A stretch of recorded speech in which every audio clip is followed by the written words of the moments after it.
Hello students, good morning. Students, in our previous video, we talk about the inequality in the society. On what basis there is break of the equality, and during this we didn't read the stories given in this book.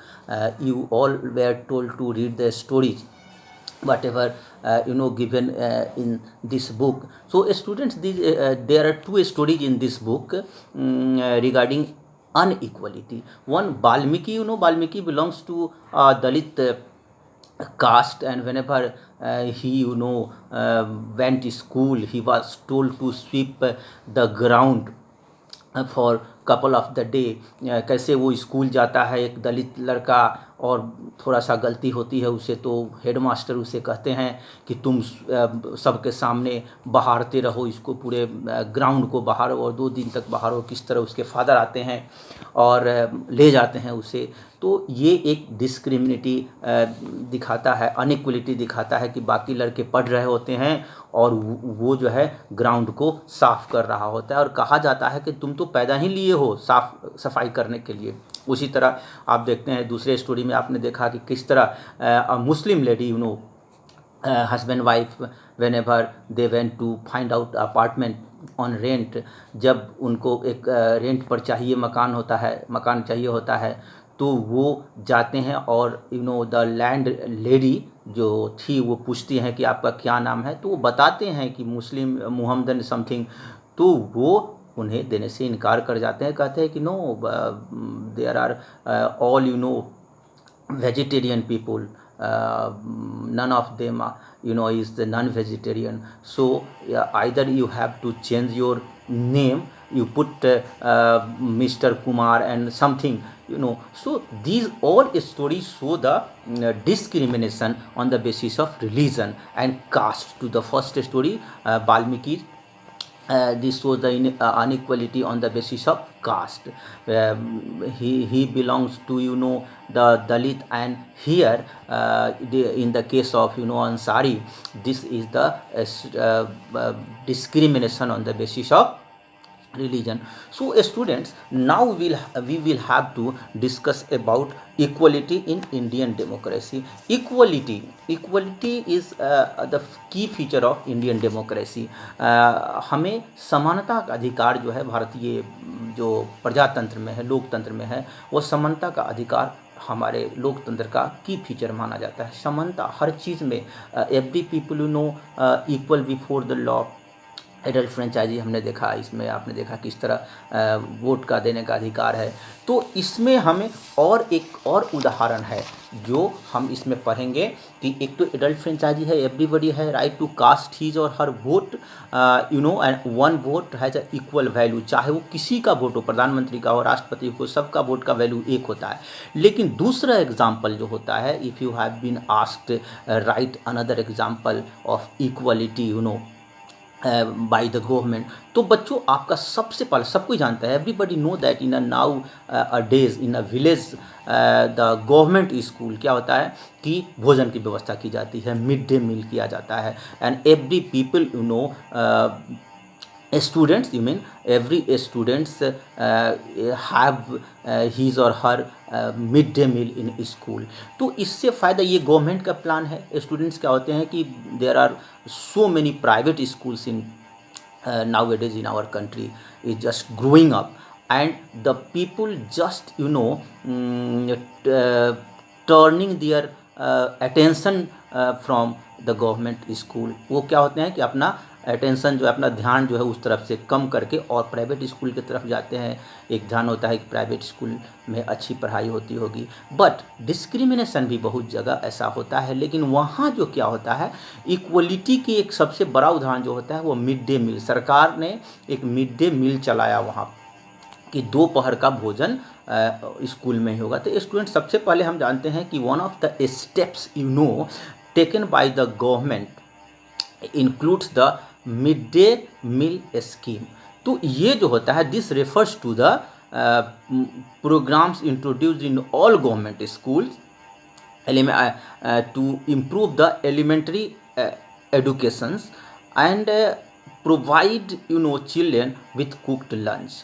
Tamil Nadu students, इसमें जो है question है कि Tamil Nadu is the first state in India to introduce this scheme in 2001.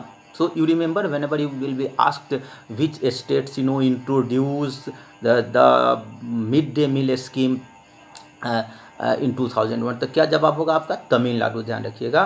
So the supreme court asked all the states government to begin this scheme या programme in their school within 6 months, and this program has had a many positive effects। तो बहुत सारे positive effect हुआ। ये भी पूछ सकता है क्वेश्चन आपको, तो always remember that if you have been asked what are the positive effects of the mid day meal, तो उससे क्या क्या जो पॉजिटिव एस्पेक्ट्स आए स्टूडेंट्स, उसको हमें जानना है। तो पहला जान लीजिए, एक तो है उससे क्या हुआ कि the students those who belong to the poor caste below poverty line, तो वे दे didn't get the meal at their house home properly, and their mothers were engaged to arrange the meal for them, and that's why they suffer from employment too। तो एक तो this was the main reason to decreasing the number of students in government school। so student, उसमें क्या हुआ कि एक तो जो माएँ होती थी जो अपने बच्चों के भोजन की व्यवस्था कराने के या करने के लिए वो कहीं ना कहीं अपने काम को में डिस्टर्ब होती थी, तो जिसके कारण क्या होता था, बच्चे भी काम पर लगते थे और बच्चों का भोजन कहीं व्यवस्थित होने में या भोजन को मिलने में उन्हें प्रॉब्लम होता था, जिस कारण वो स्कूल नहीं जाते थे। लेकिन यहाँ क्या हो गया, whenever the mid day meal scheme was introduced in school, the number of students increased in school. क्यों? क्योंकि वहाँ भोजन मिलने लगे। तो एक तरफ तो माँ जो थी उनकी, वो माँ भी भोजन बनाने की व्यवस्था करने से बचे और वो अपने काम पर लग गए, तो ये एक फ़ायदा हुआ, नंबर ऑफ स्टूडेंट्स बढ़ गए। तो these are the positive effects.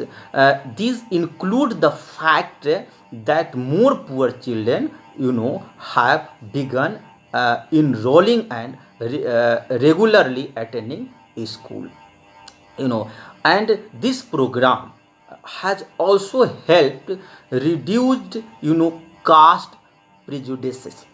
तो कास्ट प्रेजुडिसेस जो थे स्टूडेंट, वो भी कम हो गए। हाउ? आप बताएं कि mid day meal is responsible to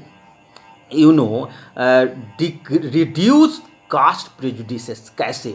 जो पूर्वग्रह से लोग ग्रसित थे जात पात के चलते, वो कैसे कम किए, आप बताएंगे? देखिए, सबसे बड़ा क्या कारण है कि वहाँ तो सभी जाति के लोगों को मिलकर बैठ के खाना है वहाँ स्कूल में। ये नहीं कि हम ब्राह्मण हैं तो हम पंडित जी हैं, हम नहीं बैठ के खाएंगे किसी दूसरे जाति के साथ, ऐसा नहीं। वहाँ सबको एक जाति में बैठ कर के खाना है।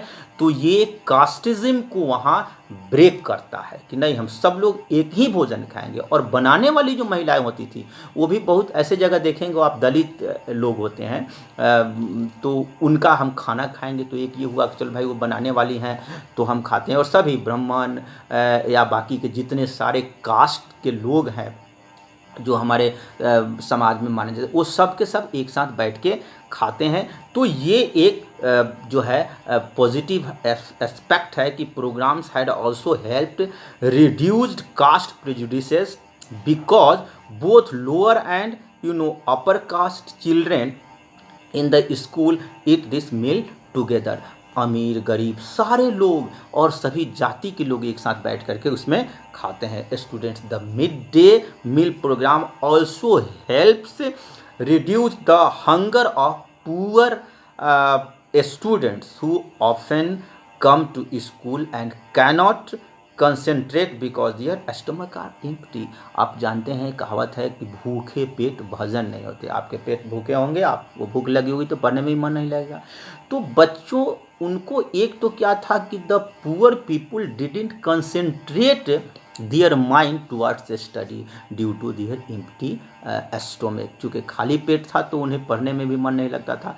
तो ये सारी चीज़ें कम हो गई। तो स्टूडेंट्स, आपने आज जाना कि ये जो आपका मिड डे मील का क्या क्या फ़ायदा हुआ। तो ये क्वेश्चन है आपके बुक में, राइट साइड में आप देखेंगे जो ग्रीन से लिखा हो, what is the mid day meal programme and can you list 3 benefits of the programme, how do you think this programme might help promote greater equality. तो ये आपको आप समझ गए होंगे लिखना है।